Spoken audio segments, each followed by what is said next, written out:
Hello and welcome to this APIRAS event on higher studies and career opportunities in Agri-Food extension and advisory services in Canada. My name is Rasheed Sulaiman. I work with the Center for Research on Innovation and Science Policy based at Hyderabad, India. Chris hosts the AESA network, the Agricultural Extension in South Asia network, and we also support the APIRAS network, that is a Island Rural Advisory Services Network, and I'll be moderating this event. But before I start introducing the panelists, I wanted to briefly mention the background for organizing this event. Both AESA and APIRAS are keen to support young students, young graduates in agricultural extension, and also young research scholars in finding appropriate kind of, appropriate locations for study and for work in the agri-food system, agri-food environment. And we wanted them to meaningfully contribute to these profession. And as part of this mission, we organized a webinar early this year in February, that was focusing on opportunities in agricultural extension beyond the traditional, that is basically focused on India. This event is a continuation of that mission where we are trying to explore opportunities for extension graduates as well as extension research scholars for work as well as to study in other countries. We are looking for exploring global opportunities, and we've been on Canada to start with, why we are basically organizing this event. And as many of you know, now Canada is one of the fifth largest agricultural exporter in the world. And there are so many opportunities, vast opportunities Canada provides for students and professionals in the global agri-food sector, especially in the agri-food extension advisory services space. And historically, Canada has been the Asian students have been dominating the international students in Canada. And Canada has also been trying to enhance their campus experience and integration of these students, and it aligns with the whole kind of another mission on broader national concerning immigration, economic growth, and cultural diversification. And Canada is facing a growing demand for skilled professionals in agriculture and agri-food systems. But many students in the Asian countries, they are not really aware about how to approach these opportunities. So they find it very difficult to navigate the kind of the pathways for study as well as to work in Canada, especially in the agri-food extension and advisory services. So to address this challenge, we approached Dr. Ataharul Chowdhury from the University of Guelph. We discussed this kind of an opportunity to organize this kind of a webinar, and he also guided us in selecting the other panelists for organizing this event. So let me briefly introduce the panelists. You can find more about them because we are also posting their bios in the chat. So I will start with Professor Ataharul Chowdhury. Ataharul Chowdhury is part of the University of Guelph's School of Environmental Design and Rural Development, working on extension on it for the last several years.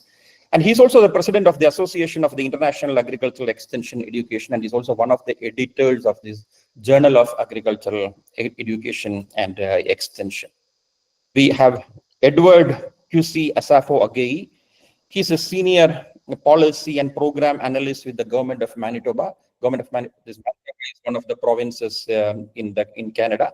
Before moving to Canada, he worked in Ghana in the Ministry of Food and Agriculture. He did his master's in capacity development and extension plus international development from the University of Guelph, Canada.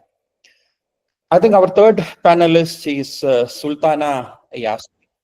Sultana is an assistant director of the Ministry of Social Welfare in Bangladesh. She recently, I think, completed her master's in capacity development and extension from the University of Guelph. And in May, she defended her thesis was on the influence of misinformation on the participation of rural young people with the disabilities in agriculture in Bangladesh. And our fourth panelist is from Sri Lanka. She is Kamshajini Raveenthiran. She's a lecturer in the University of Jaffna in Sri Lanka. She's pursuing her master's degree in capacity development and extension in the same University of Guelph. And her research is on the design and implementation of digital agricultural extension and capacity building to boost dairy, cattle welfare and well-being of producers. So we have a professor, a faculty from the University of Guelph. We have Edward, who is working with the government, and we have, in a sense, two students from the South Asia, from Bangladesh and Sri Lanka, pursuing or have almost recently one recently completed and other almost nearing completion of their master's program. So before we start the discussion, I would request my colleague Alagu Niranjan to briefly introduce the audience, because we have did a survey on participants. And so it will also, the survey, we did a small survey, and then that will also give an idea about the nature of the participants, from where are they, whom they belong to, and what are their, the background. So over to you, Alagu, briefly, just make the presentation. Yeah, thank you, Dr. Rasheed. And I'm welcoming all the panelists to this insightful panel discussion. It is a very important topic for most of the South Asian students who is aspiring to get opportunities outside their own country. So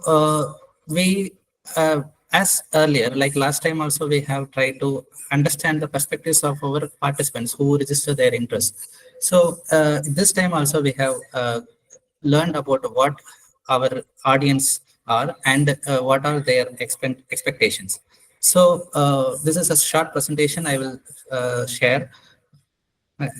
Next slide, please. So this is the program schedule. We have already crossed the welcome and introduction. Now the brief presentation about the participants. Then there will be a 1 hour panel discussion. Our panelists will be sharing their insights and their thoughts about the various pressing questions which our participants asked. And there will be a final Q&A session and a final closing remarks. So next slide, please.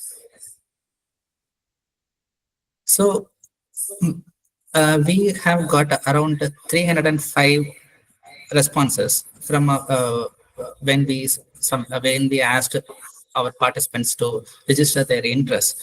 So most of them belongs to academic category only. So they are mostly students, scholars, faculty or academic staff, scientists or researchers, and there is a good number of 38% of the participants are the participants who registered interest are from extension background. So they are professionals, they are practitioners. 38% is practitioners, all others are academic. Next slide, please.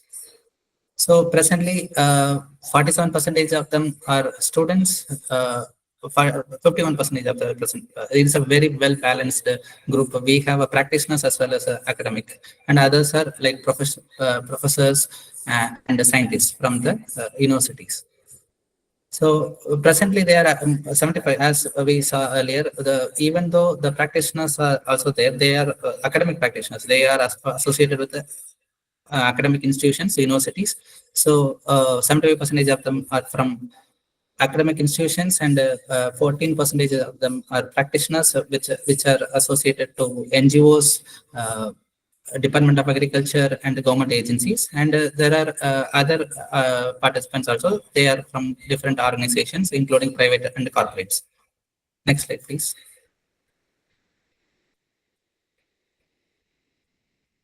So the majority of the participants had masters and above. You can see from this chart that 36% of the people had masters in agricultural extension or agriculture, and 37% of them had the degree in Agri-Food extension services and the subject of extension education, and only 13% of them belongs to bachelors, and 14% from different streams. It includes not social science backgrounds of agriculture, soil science, horticulture, etc. Next slide, please. So out of the registered participants, almost 90% of them are really interested in finding opportunity in agricultural and food extension services and advisory services in Canada.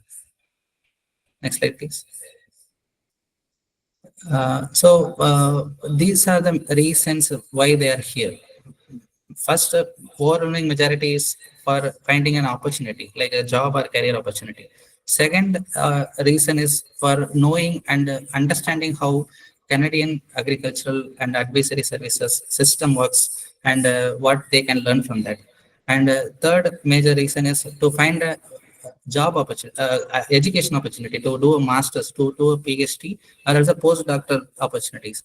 Some of them want to relocate. Some of them want to understand the Canadian context and the networking and the collaboration. These are the major reasons why they are here.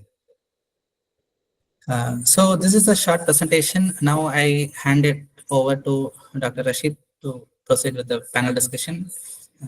Yeah. I request all the panelists to, all the participants to add their questions in the chat box. We will address it once the discussion is over. Okay, thanks, Alagu, for this brief introduction.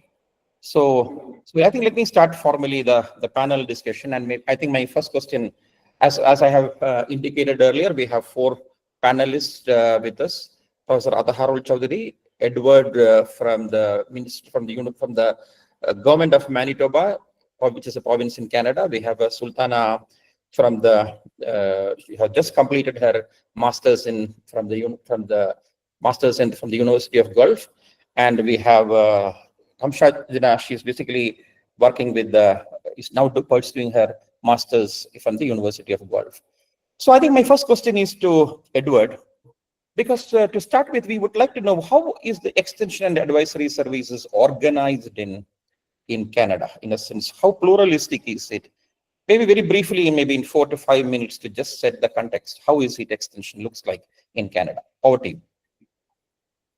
All right, thank you so much, Rasheed. And I want to say thank you to the organizers as well, and to my co-panelists, and for all the participants. Thank you. So to start with, Canada's Agricultural Extension Advisory Services actually operates under kind of a pluralistic, decentralized, kind of innovation-driven, in that it seeks to integrate public institutions, private enterprises, and non-profits, academic and research institutions, all of this. And that is kind of a little bit different from what I used to know in parts of the global south, particularly where I came from.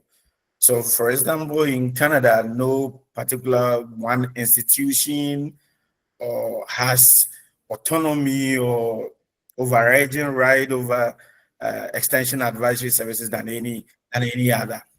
So there is that broad federal body that deals with policies, setting up policies and all of that, the Agriculture and Agri-Food Canada.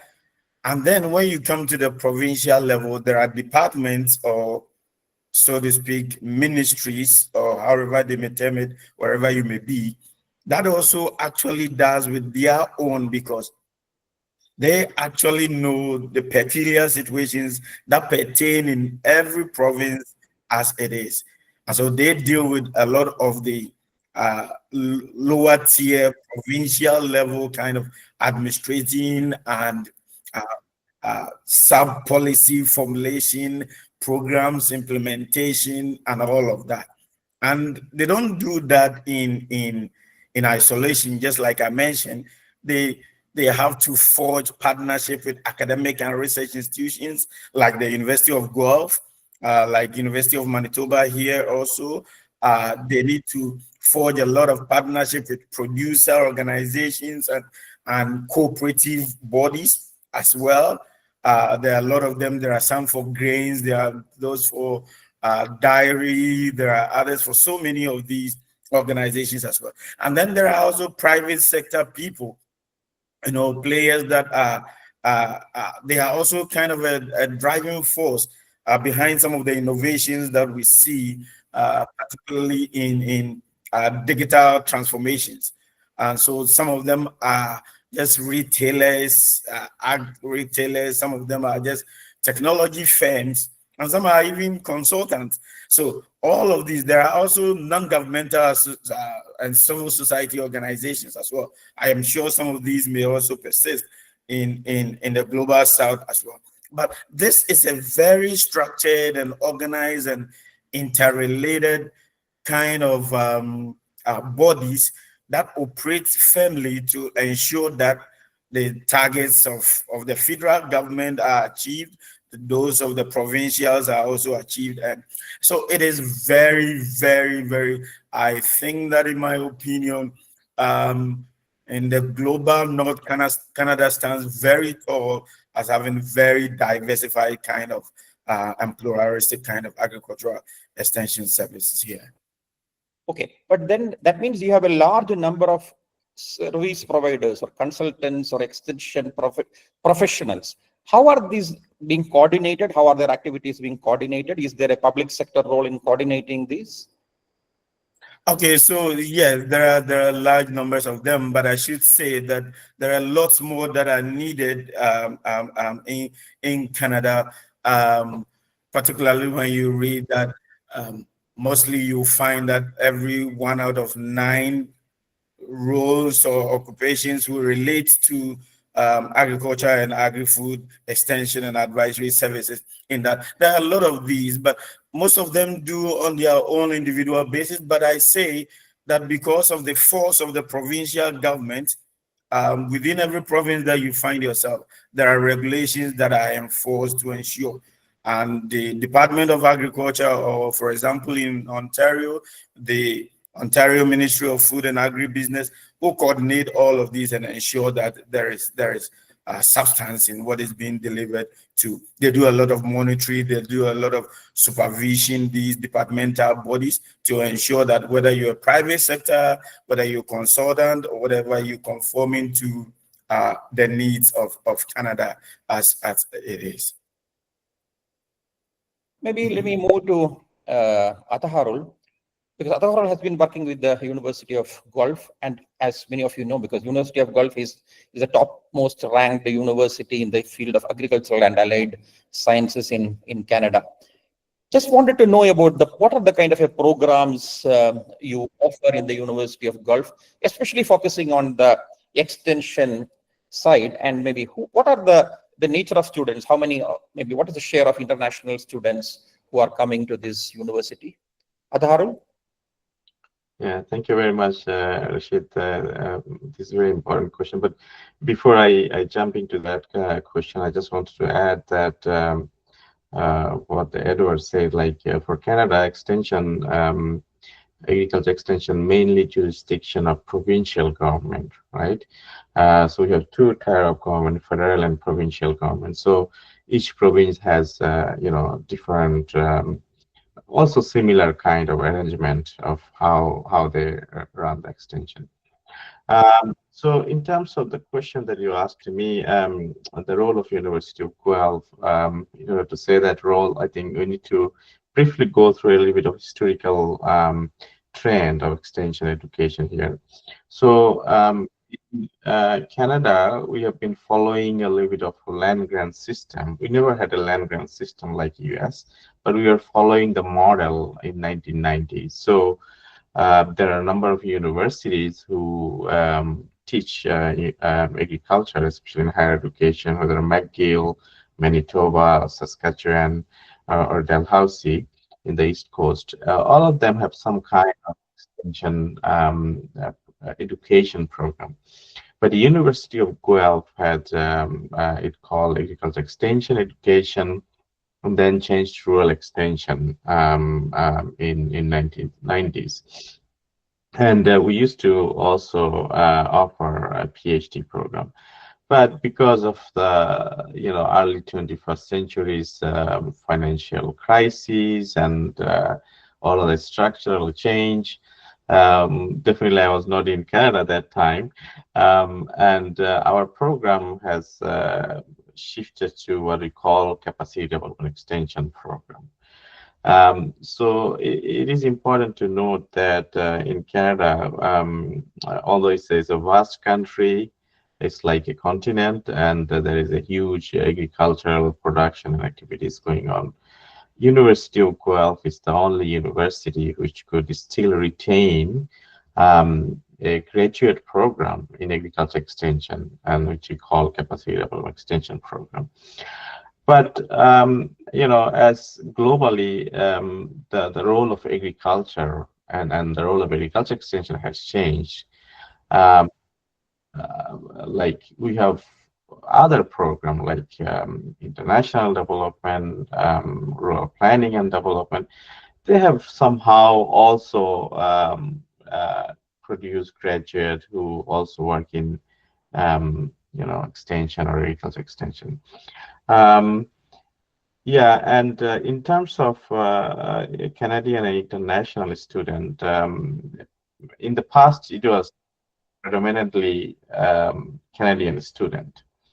But since 2010 or so, we have changed a shift in also more international students coming to this program. And in the last 5 years, I would say it's more 50-50 or even like more international student, and then like local students, Canadian students. Yeah, and in terms of number, we used to have like around 15 in terms of enrollment. Yeah. Is this for masters, and you're offering both masters and PhD in the department, I believe. So how many students come for, and what is how many seats are there for these programs, especially in MSc in capacity development and extension, and the PhD program? Yeah, so this, as I mentioned, like rural extension program we had maybe 20 years back, we had PhD in rural extension.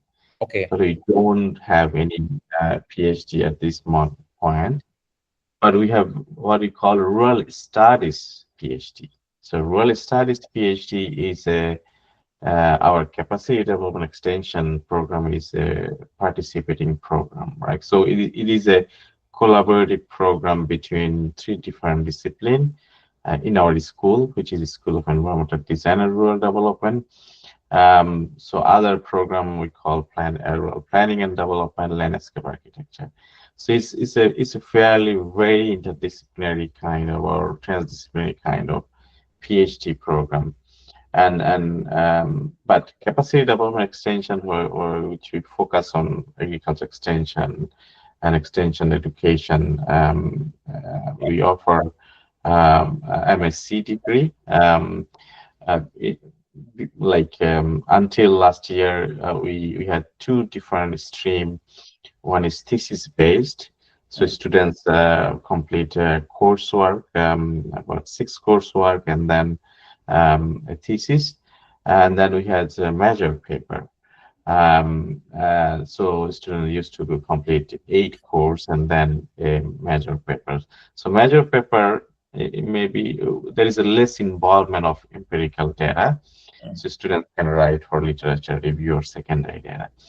But from this year on, we still keep our thesis-based program, but we will discontinue our major paper program, or major paper stream, I would say, not program. And we introduce a new course-based master's program or a stream, and where students have to complete 8 course, and then there's one which we call individual action plan and career portfolio. So in total around 9 courses that a student has to complete in 4 semesters. Okay.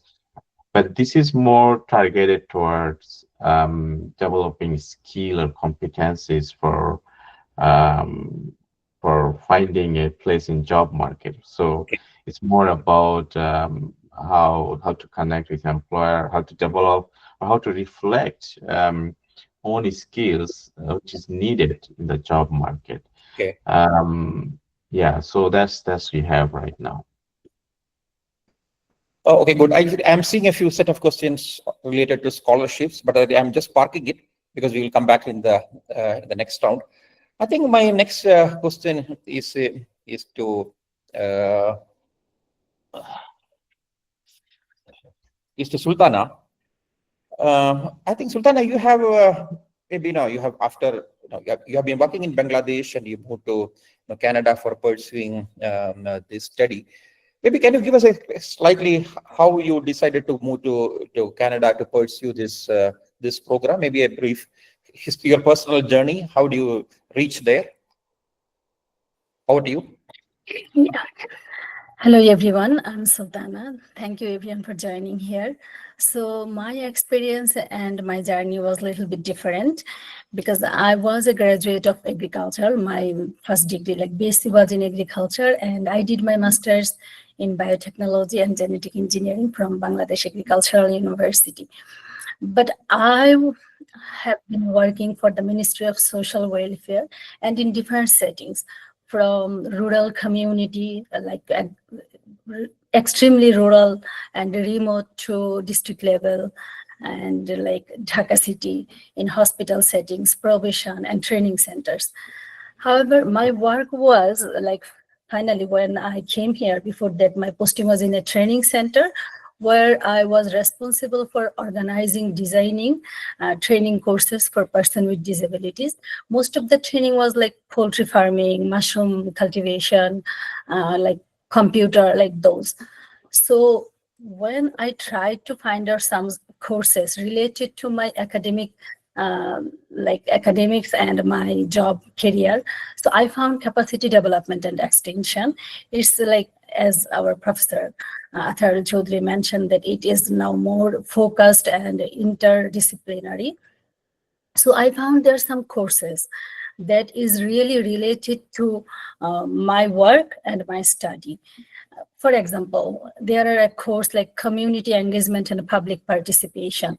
Each and every government employee should engage with community members to develop their livelihood, especially in developing countries like Bangladesh, Sri Lanka, India. We are more kind of like similar. So I found the courses here, like adult learning, project management, these courses are similar. So I connected with sir, and professor also my teacher from the same university. I'm direct student from Bangladesh. So it really matches me. And the more like awesome thing about the capacity development and extension course, I would say, it's like it teaches us how to address like bottom-up approach, but in Bangladesh or Sri Lanka, what we see like top-down approach, a technology or some research, researchers do that, and the ministry like communicate with farmers like a top-down approach. But here we are really like fortunate that we learn how to engage community and address the issue with bottom-up approach. On top of that, there are also scope of like internship or externship with different kind of like organizations, public, private, or business, or like charity organizations. So overall, this course gives me an opportunity for like take some scopes for hands-on practical experiences, I would say. For me, the another important thing was the research. It's really focused on like research, qualitative or quantitative. What I have learned to address the qualitative research and how to do this with ethics, morality, and really like public-centered or problem-solving focus. And CD also addressed like indigenous problems of indigenous community to address their needs and improve their livelihood. So that was my journey. And after completion of my degree, I'm really happy that I'm here and I did it. I think for any background like business, agriculturist, or like natural resource management, climate change, everybody can find a specific one or two courses of their background or their interest. So that's a great course. Thank you. Okay. I think another question is, because you talked about the content and the research, but I just wanted to know, how is the teaching methodology? How is it different from what is maybe you have learned in Bangladesh? How is it different in the University of Guelph? Yes, teaching method is totally different, I would say, because in my country, we learned what we learned, like the syllabus. You have to learn and memorize in the exam, like questions, and you have to write them. But here we have learned there is not like questions or exam. It's like assignment based, and it's really solving real problem. And each assignment is diverse and unique. You have to our teachers provided us a unique challenge or problem, and you have to address those challenges or that challenge through your knowledge, what you have learned, and how it's really on reflexive way, like real problem solving. So by this way, I think Kamsha, Edward will also agree with me. Yes, we have learned really how to solve a problem from real life experiences. And here at the University of Guelph, we have a lot of resources from the library, like writing support, speaking. If someone is facing problem or difficulties addressing or cope up with this environment in a new country, there are a lot of resources. And our classroom also was participatory. Okay. There is nothing like memorization. It's like practical. You have to do everything by yourself with your knowledge and with integrity. Thank you. Very good. Actually, I'm really happy to hear that because in extension, I think in teaching, we have been also facing this kind of a problem because we need to have new approaches than the top-down or classroom level teaching. And I'm very glad that because you articulated that very well. Maybe I will go to Kamshajini, because Kamshajini, you have basically moved from the University of Jaffna. You have been the faculty there. So how you identified this University of Guelph decision to move to Canada for pursuing a master's? What are the reasons? And maybe you can maybe briefly mention how you reached there. Kamshajini, you are muted. Can you unmute? Sorry. Yes. Yeah. Thank you, Rasheed. Hello, everyone. I'm Kamshajini. I started my career from BSc in Agriculture Extension in Sri Lanka. So therefore, I got an opportunity to work as a lecturer for Agriculture Extension at the University of Jaffna, Sri Lanka. Therefore, I was looking forward to start my postgraduate studies in Extension. Then I found and applied to Capacity Development and Extension program from University of Guelph. Then I got an offer for 2023. Simultaneously, I was applying for scholarships in Canada. I was selected as an ARL scholar at Agri-Food Institute in Canada. It was a high-paid full scholarship. They are collaborating with the University of Guelph. This is how I started my professional journey at University of Guelph. Moreover, I selected this program due to my academic background, and I expected to continue my PhD in extension or robust development. And I can say, moreover, there were a few reasons for my decision to attend the University of Guelph compared to Sri Lanka. First and foremost, the tuition at University of Guelph was quite affordable. Secondly, the program I wanted to study was unique and offered the expertise I looked for. And then I can say the Ontario Agriculture College reputation was impressively and solidified my decision to enroll at the University of Guelph. Furthermore, I can say there I can access scientific databases and analytical software freely from University of Guelph if I am a student, while I have to pay in Sri Lanka. So this is how University of Guelph opened a broad window for my academic career compared to Sri Lanka. Okay. So, yeah. So this is how I end up in Canada for this master program. Yeah. Okay. You got some scholarship, or how do you cover your living expenses and the tuition fees? Are you sponsored or you're trying to mobilize your own resources, or you got a scholarship? No, it is like a scholarship. It is a full paid scholarship. As I mentioned earlier, like it is an APIRAS scholar. That is one of the high paid scholarship from Canada. So that scholarship offered by University of Guelph and the Agri-Food Institute. So they are collaborating with the university. So they select the students in a competitive platform. So they offer some interviews and we have to apply and we have to go through those interviews step by step and they will surely end up with selections. So more than that, I can say while I was studying last year, I got the other scholarship as well. So this is I got from that same university. So they can help to for the living courses. And I can say, moreover, I got some other opportunities to collaborate with different organization and institution to get to know different opportunities. For example, I can say like, that I involved with early career mentorship program in Livestock Research Innovation Corporation in Canada. And I was involved in health sufficient collaborative project in a Paris School of International Affairs in France. And then I was associate member of Canada Indian Research Center for Learning and Engagement. And I got a chance to attend the Agri-Food Summit in Toronto.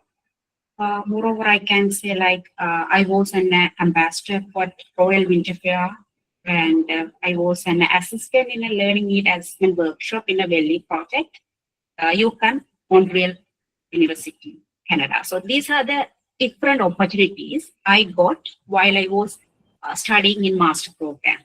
So I feel like it is a blessing. Yes. As an Asian international student from developing country background, it is like a broad view. They have plenty of opportunities. So once you entered, then you can realize how it's like. Okay. I wanted to ask you another, because you have been a faculty in the University of Jaffna. So I just wanted you to reflect on how is the teaching methods, how is it different? Like you have been teaching in the university. So how is this whole, the way of the content delivery, how is it different in the University of Guelph? Maybe mostly in the Canadian universities. How is it different from what is there we practice in the South? I can accept whatever says Sultana for the previous discussion. That this program is totally practical and participatory method. So the teachers and advisors are very flexible and easygoing with students. And it offers a lot of group project and practical assignments with communities. And they offer some hands-on practice for softwares and whatever we are learning. And they help to develop our soft skills and real-world community engagement things. So for our mentorship programs, for our research, I can say like my supervisors or advisors were wonderful and peaceful. That they provide me with a great guidance and support and more friendly and understandable. So it was very easy to handle any problems or any kind of barriers in that situations as an international student for a new place. And that grad school can be very isolating. So talking with your advisor as needed and asking for a feedback is very, very pleasant. And it was more independent work. So that is also very helpful as Sultana mentioned. Yeah. Okay.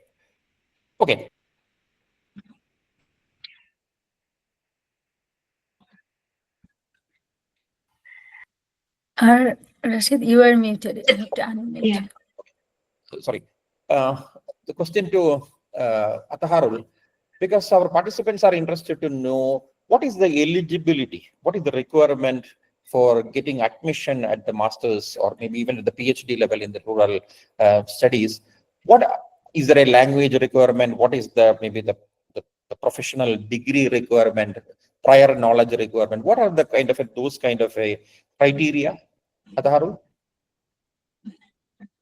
Yeah, thank you very much, Rasheed.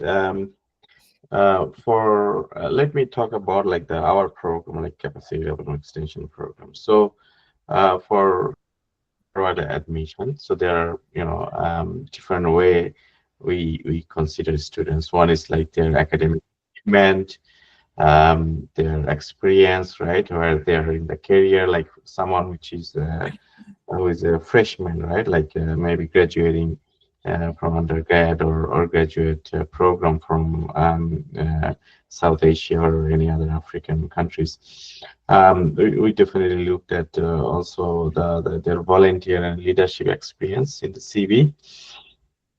And for academic achievement, the minimum grade that we consider is B+, that is the Canadian equivalent. Maybe sometime you'll surprised, maybe it is a minus in some countries, and then when we evaluated Canadian equivalency, it became even C. So it has to be Canadian equivalent, and you'll see the information available if you write international credential equivalency, University of Guelph, you'll find some idea, like, but there is a specific, I think, probably a formula that we use in order to calculate. Not we, actually, our Office of Graduate and Postdoctoral Studies, they use it.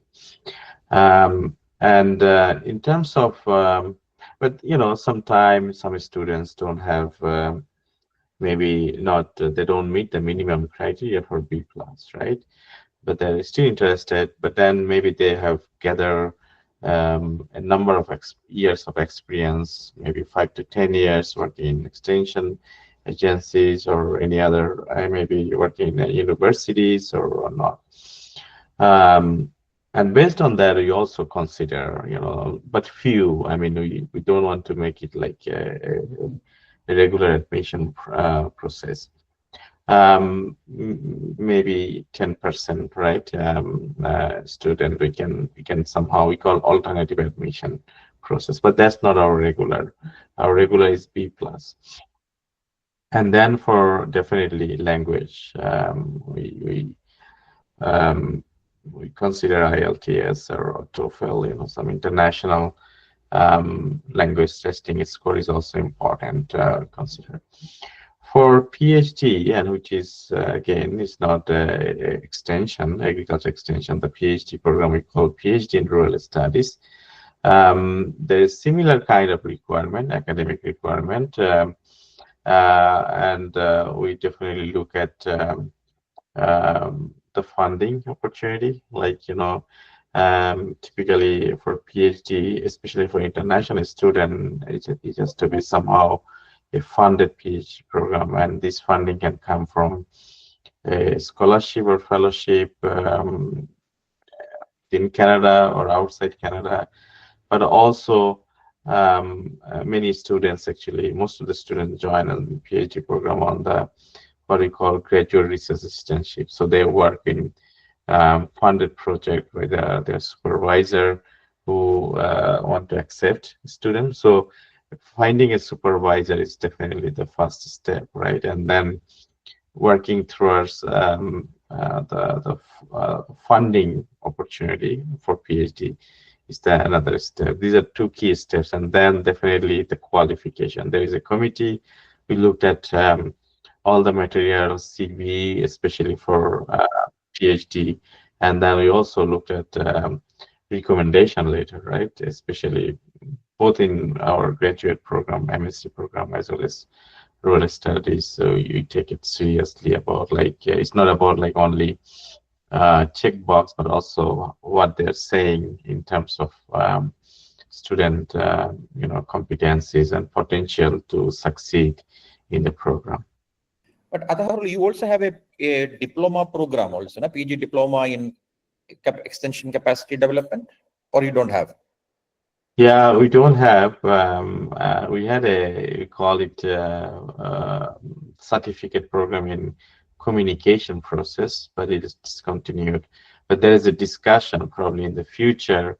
There might be an opportunity. We're thinking about like diploma or what do you call micro credentials kind of course. Maybe in the future there is a possibility to introduce. Okay. Maybe I think I will move to Edward, because these are also questions related to the job markets. For example, what is the job market for extension advisory professionals in the Canadian agri-food sector? Especially, what is the kind of, what is the minimum, or maybe what are the core competencies which we are looking for and the requirements to get into those kind of a positions? Edward. Okay, so thank you very much, Rasheed. I think I'll start answering this question by relating to what Kamsha and Sultana and even Professor Atta have said already, and to because I'm also a product of the Capacity Development and Extension Master's Program and to say a big thank you to Professor Atta and the faculty. I say so because I got into this government position through some of the practical things that we do in class, right? So you heard Kamsha and Sultana say that the way of learning here is quite different from what we used to in the global south, particularly from Ghana. You have to know everything in the textbook, right? And I remember on some occasions, if you write your opinion on a matter, a professor can write in the answer booklet and say, "Is this what I told you in your notes?" Oh wow, he just want me to produce what he gave in the notes. But here, for example, Professor Atta took us through an evaluation process, how to evaluate a project. You went to the field to speak with people and evaluate. And guess what? That is exactly what I was made to do and write a report on it as part of getting entry into government. So it's kind of a direct kind of link there. What was done in class is what actually I was made to do before I got a good opportunity for the government, which is very good. So this means that yes, there is a lot of opportunity in the Canadian job market for extension professionals, particularly in this moment. What I advise against is that and just like Professor Atta mentioned earlier, the kind of traditional extension agent role, maybe from somewhere in the 1990s, is kind of diminishing a little bit in the use of the word extension. And so I advise that people do not go into the job market just with the word extension fixated, but check the content of maybe the advertisement. It is extension they are describing right there, but they found now new terminologies and new ways of defining and relating things. So if you just look or make searches by the word extension or advisory, or you will find a couple of them. But hey, there are a lot more that are hidden in the details. And that is what I recommend for everybody who is on this call to be able to do. So the employers will certainly look for a lot of what we call the transferable skill, because a lot of the things that we are like Sultana mentioned, community engagement, like research, and that is why I recommend this Master of Capacity Development to a lot of people, because it's interdisciplinary, just like Kamsha explained, and it positions you broadly to be able to function in any agricultural extension role. For example, I've been given opportunity to serve in a ministry or a department that is looking at municipal funding, right? Providing funding within the province is divided into municipalities. And as part of the funding scheme, there is a lot of funding that is going on for agriculture. And so when they read my background and realized my agricultural competencies, they said, oh, come on, this person may be a good fit because, you know, just like Professor Atta said, Canada is like a continent and it's a very vast and lots of agricultural production. So the competencies and the skills required, you need to make sure that you have a lot of transferable skills that will be able to transition you and not just get fixated to the term extension. I don't know very much if I've answered that first part of the question well. I think you have. Yeah. Because no, this is what this whole transferable skills, because this is all the kind of, the kind of a functional capacities, which is all about maybe mobilization, community engagement, capacity development, facilitation. So I'm getting it, what you are trying to say, because these are probably more in demand than whether you know the definition of extension or what are the different extensions or the history of extension. I think that is what I could understand. So more transferable, operational, delivery type facilitation kind of a skills. That's very interesting. Maybe I will go back to Ataharul once again, because what are the options for teaching or research professionals in extension in Canada, even in your university, in other universities? Ataharul?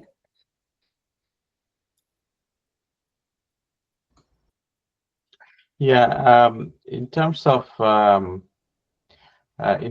research, definitely, as I said, like there are funded research, right? Student work, and especially funded by supervisor or faculties. There are opportunities. There are also research positions, sometimes contractual, sometimes permanent position. Announced by a variety of organizations, right? Producer organization, private sector consultancy organization, some non-profit organization too. But the one thing I wanted to mention here, what just following what Edward explained, the way we probably understood extension discipline in South Asia, in Bangladesh or India, for long it is focused on agriculture and working with farmers and working with researchers. Globally, and I'm sure like also in those countries also, this idea have been changing. So extension is, I was reading one of the article, I forgot like one of the blogs someone posted. Extension is more as a discipline on its right, because if you think about project management, right? So project management is something which is studied as a professional degree or professional skill development, right? And extension started the same thing, working with farmers or researchers. But now extension even in those countries like in India, extension graduates are working in the government, working in the private sector value chain, working in the research organizations, right?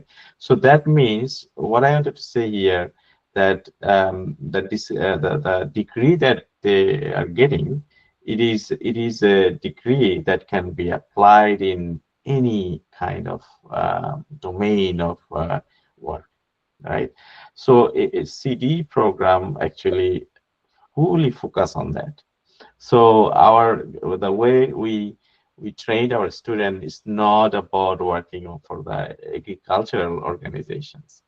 Many of our graduates work in non-profit, in social work, or private sector industries too, right? And value chain industries, marketing companies. They also, in addition to like traditional job sector, like working for provincial government, like for example Edward now, or for Manitoba government, working for federal government, working for international FAO or research organization, right? So it is there, but I mean that job sector has somehow shrunk or shrinking, and then we know like there is other job sectors evolving, right? And also with these new technology and AI, artificial intelligence, especially large language model, digitalization, all these factors are now, I think, it's my personal opinion, in next 5 years, this discipline will dramatically change. And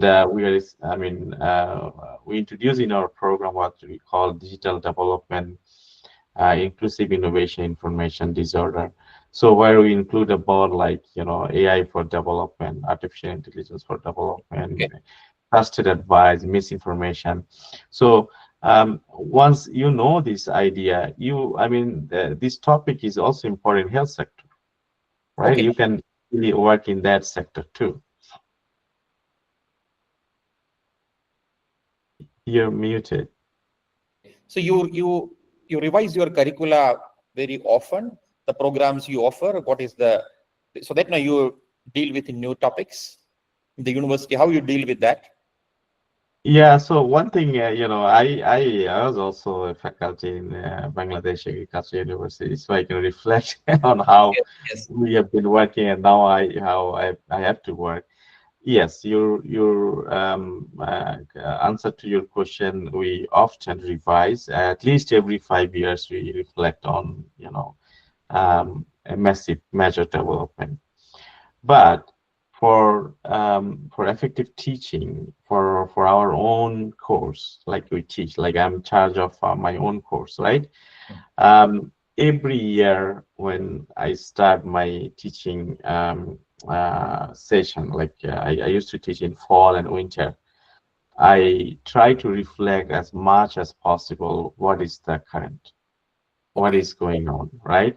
And I change, if not like a massive, like let's say I included at least 3 to 4 new resources as part of the curriculum, right? So you will never see that it's the exactly same when I offer in fall 2024, and I'm using the same reading list in fall 2024. Sometimes it is same, but most of the cases there is always changes, right? So course level, it is a continuous. Every year we reflect. In program level, at least every 5 years, and we make change. Okay, that's very good to hear, no? Because this is something which I think maybe this is something which maybe universities in the global south can learn from, because the field is changing. It's so dynamic that unless, if we don't revise, if we don't offer maybe new areas of expertise, we become outdated and we may not be fit into many of these new job demands. Ataharul, one another last maybe question to you in this sense is, how can students from the global south access this information related to maybe when the program starting, which are the courses being offered, or even the maybe job opportunities which are available? Are there any specific maybe websites or sources where students could access? Yeah, there are a couple of websites that you can look at it. I forgot the name of the website. Like there are, you can look at some of the platform where you can find the job information. But globally, like Indeed.com or .ca, or you'll see their LinkedIn also is there. Okay. These are like generic, but there are some agriculture job platform. Maybe I can share it later. Yes, you can post it in the chat maybe when you right. maybe And in terms of our program, if you browse through our website, you will find all the information. And our course-based masters, we are now taking year-round intake, like fall, winter, as well as spring, right? So because since we don't have thesis, we can somehow accommodate student in year-round. So this information is there.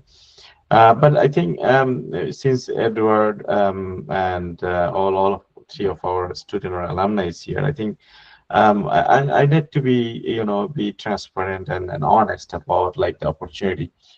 It's not about Canada's issues. Like globally, especially the scholarship model or fellowship model has drastically changed. Okay. If you go to European or other countries, you will see they have drastically changed. In Canada, it has been changed a lot. So, for example, Kamshajini is one of the luckiest person who got like a full fellowship. But Sultana Sultana and Edward, I think you guys studied on your own funding. So that's, I mean, maybe it's important, like, I mean, global South needs to know like what is the reality, but they appreciate the opportunity.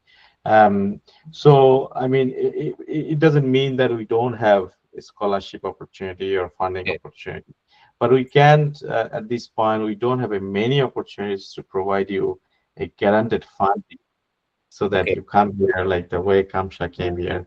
But once students are here, there are always opportunity for research assistantship or other small grant depending on their performance, and somehow they can, you know, work with around that and get the best out of the system. Okay, very good. Anyway, Sultana has also shared, I think, some of the links in the chat on the. Actually, you know, I have two maybe questions to Sultana and Kamshajini. What is the, maybe in 2 minutes, what is the advice you would give it to the students who wanted to pursue these kind of studies, maybe in Bangladesh? What is your advice to students who would like to come to Canada and pursue these kind of courses? 2 minutes. What is your advice, message? Okay, so my message, I would like to divide it into 2 portions. At first, before coming and before approaching any faculty, they should be well prepared about they should be knowledgeable about their transcripts, their IELTS score should be ready, and their experience, like job description. And after getting the offer and coming here, they should be much more focused on study and in effective and timely manner. And if they face any issues as an international student, I also face some issues, they should be very open and to like their advisor or our coordinator faculty members. They should share their problems and act on the suggestions that will help them to navigate resources and address their issues. And they should also like search for or looking for opportunities like any internship opportunity, research or funding. Actually, sometimes it's disappointing. We write, but we don't get, but we should try. Still, we should try. That's it.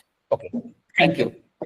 To Kamshajini, what is your advice to similar students who would like to come and pursue like programs like what you have done? Yeah, I can say like they should be more clear with their goals and opportunities. So once they come to the Canada, especially for the studying as an international students, they have to be more careful with their plans. As Sultana mentioned, they have to be aware of their schedules and their programs, and as much as possible, they have to use their opportunities. They can't be lazy or they can't ignore any opportunities because we don't know what they offer to us. So that's why I can say they have to set their committee members for a research before that. So that committee guide to 2 years. So be aware of that. For example, I have Bondable committee for my research. So they can help to where we have to start and where we have to modify our plans and where we have to move forward. So this is how I got my exact path to get my research goals. And moreover, I can say like, as an international student, it is a new place and it is totally out of our box as previous experience. So be ready to run and be ready to see the world outside of our knowledge. So that is the advice I can say. Yeah. Okay. you faced any kind of a cultural shock or those kind of a things, or you because it's a new environment for you, in the sense, maybe for both of you.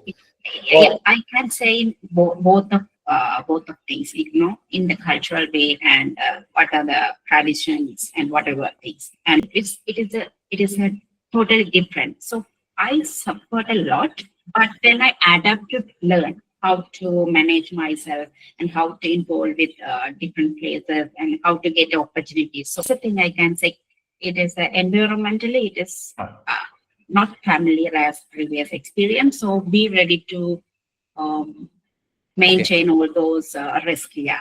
Okay. The final question to Edward. What is the opportunities in the private sector for extensions graduates in Canada? Private mean in the sense in the non-profit sector also, beyond the government. Yes, and thank you. And there are a number of these because there are loads and loads uncountable of these ones, private people that are into agriculture in various forms and extension delivery services. So particularly what I do, in addition to those who were kind of looking for the websites or something, is to say, go to Google and say, I'm looking for, can I find extension advisory service organizations in Canada?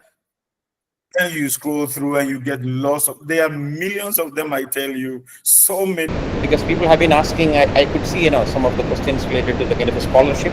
I think some of it you have already addressed. And people were also asking about the kind of maybe teaching professions and also the job opportunities. But I think there's a lot being discussed. We have got a good amount of information on the kind of programs, as well as also the kind of job opportunities. So I feel it's a great session. But let us also now look at the questions which we have. Alagu, can you? And also thanks for sharing the very useful links in the chat. We'll be recording and we'll be sharing this with the participants. Because I'm seeing a set of few set of critical questions. Let me. One question is about maybe whether how can we, if with the extension kind of a background, can we move to other industries, maybe even into the veterinary field or to the medical field, where, because extension is something which many of these sectors really need. Is it possible with this kind of a training to move to other sectors beyond agriculture? Maybe Edward and maybe Ataharul can answer that question probably. Anyone of you? So maybe a quick one. So yes, you receive a specialized training, very broad here in CDE program, but actually there are also other fields that you may require some kind of certifications before you, even if you have the degree. So medical field is something that requires some kind of certification. I think even veterinary or something. So yes, you may be able to work in all these, but you may require some additional certifications. Okay. Ataharul, any comments on that question? Yeah, like for veterinary, I think it's a very tough discipline here. There is a very strict regulation, and you need to have a license. In terms of practice. Okay, so but that means but other kind of rural development sectors, related kind of sectors, or maybe the food, maybe the industry. What are the scope? Are your students going into those kind of jobs? Yeah. As I mentioned, like students. Well, I forgot to mention, like we have another quality assurance assessment coming up, and we looked at like 7 years of students' data. At least more than like 8 to 9 out of 10 students actually get a job from what we have found. And CFIA, some students work.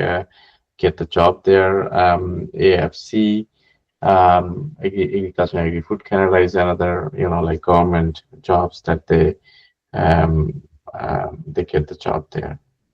Okay. Well, another question is about postdoctoral opportunities. Is there a scope for doing postdoc in some of these areas in your university and maybe in other universities? Yeah, like for postdoc, agriculture extension discipline, if you say, it's not very common, but I was lucky to have a few of them. It's not that common. I have to be, very transparent about it. But for agricultural science, like for pen science or other science, they're a funded program, right? And for Canada, we have one postdoctoral fellowship opportunities called Banting postdoctoral fellowship. Typically, we offer every year around 150 or 60 fellowship. And then in social science, extension graduate can definitely work there, like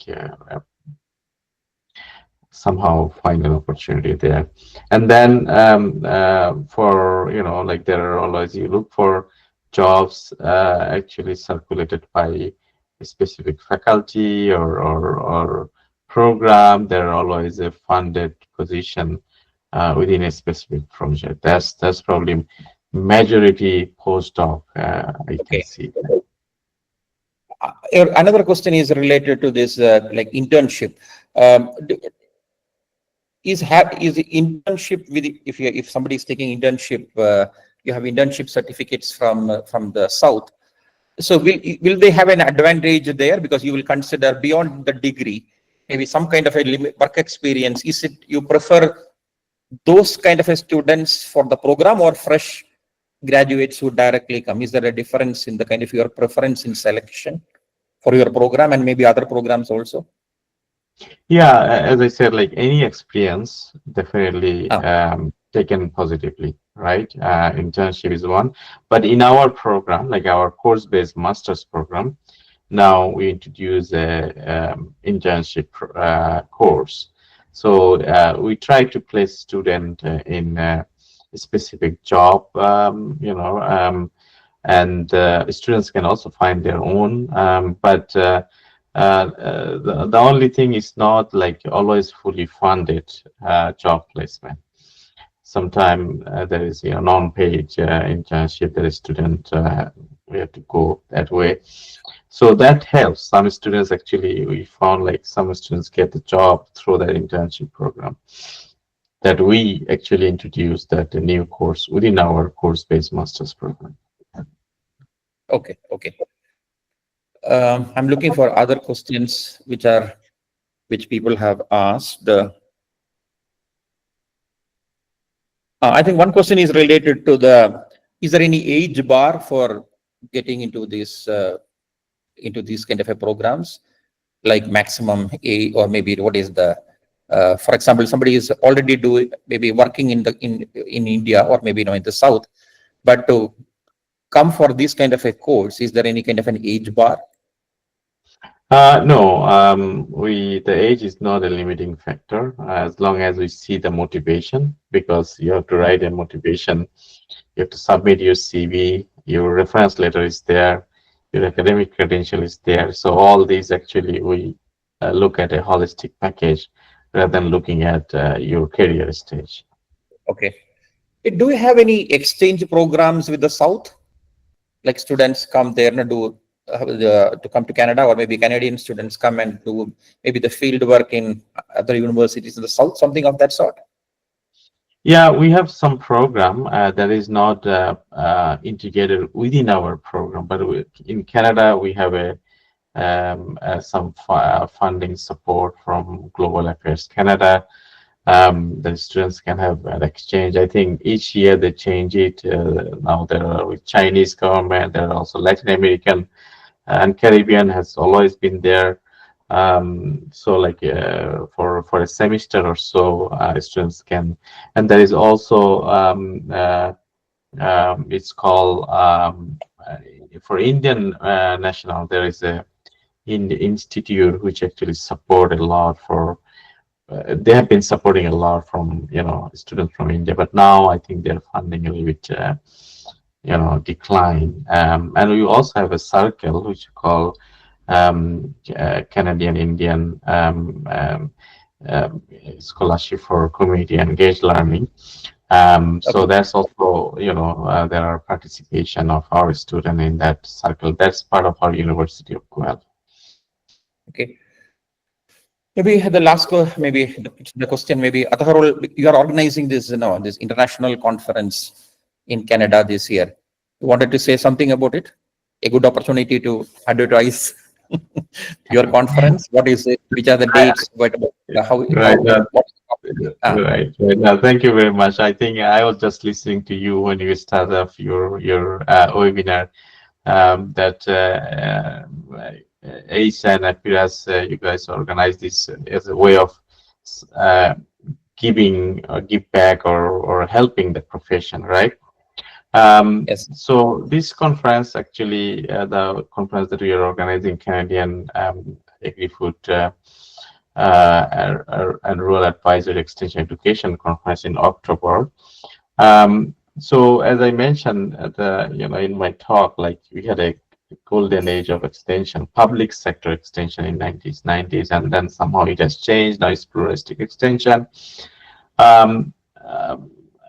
There is so much work going on in the field about extension as like a profession. So as we discussed already, our students and alumni, but there's a little bit, somehow the discussion of the discipline has been faded away, especially in the academia and as well as policy, as well as, government sector, right? Public sector. So, some people, I mean, when I work with AIAE or this year, like for European Similar Extension Education, everybody asks me a question, does Canada have an extension? And this is one of the reasons that we don't have some kind of platform or network, to talk about a scholarship of this discipline. So this conference is to, revitalize that discussion and develop some kind of a network, right? Although it is a Canadian, we are calling it a Canadian, but the focus is not simply Canadian. I think it's also important to learn what is happening globally, right? So we are really excited to have like around 150 proposals that we received. Most of them are, the Canadian context, but there are also a bit of international proposal that we received. Okay. Thank you very much. I think, these are the kind of questions. I think we are slowly, I think we have only a few minutes left.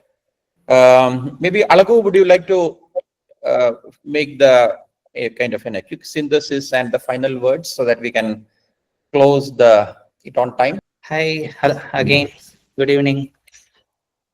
Due to some unexpected events, I could not talk through my own system. So it was a great session, and I could hear from various perspectives which were shared by our esteemed panelists. So there are most of the questions are addressed, like other than the major questions and associated questions, the key questions which are shared in our chat are also addressed. So it's a very good and a happy thing for us to conclude with. So it was a great learning. Firstly, we could learn that few things, like it is not easy for institutions and universities to offer plenty of opportunities for all of them. So people should also look for self-financed opportunities also. That was one of the key takeaway. And another thing is like the experience in terms of leadership and volunteering is also considered remarkably important by the institutions while taking the students in. That is also one of the important thing which I feel the students from the South Asia will be appreciating, not only South Asia, the developing South will be appreciating. And another thing is there are plenty of opportunities, and we had a previous panel discussion where we had extension professionals from other than public sector, like who worked in research and development sector. They also said one thing, which is don't look for extension term in the job description. The same thing was reflected by Edward. That is a very great reflection. I felt like it is not a phenomenon which is unique to certain countries. It is a global phenomenon. So the term extension may not be there in many places, but still the capacities which extension professionals will have will remain important for doing certain jobs. Almost all sectors extension professionals can fit in. So it is not, we cannot simply expect the term extension, and we cannot simply stick with the word extension. So these are the major learnings, and anybody can do, and people should improve their capacity so that they can enter the field. So these are the major learning, and some of the some interesting questions are like whether people can enter job market after 45. But that is also well answered by Ataharul. So it was a great learning, and I would like to thank our panelists for giving their time and their energy and their full heart, mind, and soul to this program, and they have been working closely with us while organizing this program. And we have a support team comprising Ayush, Meenakshi, and Gayathri. So I would like to thank all of our team, our panelists, as well as the participants for this wonderful panel discussion. I would like to hand over to Dr. Rasheed. We have recorded this event. We'll be sharing the recording to all the registered participants.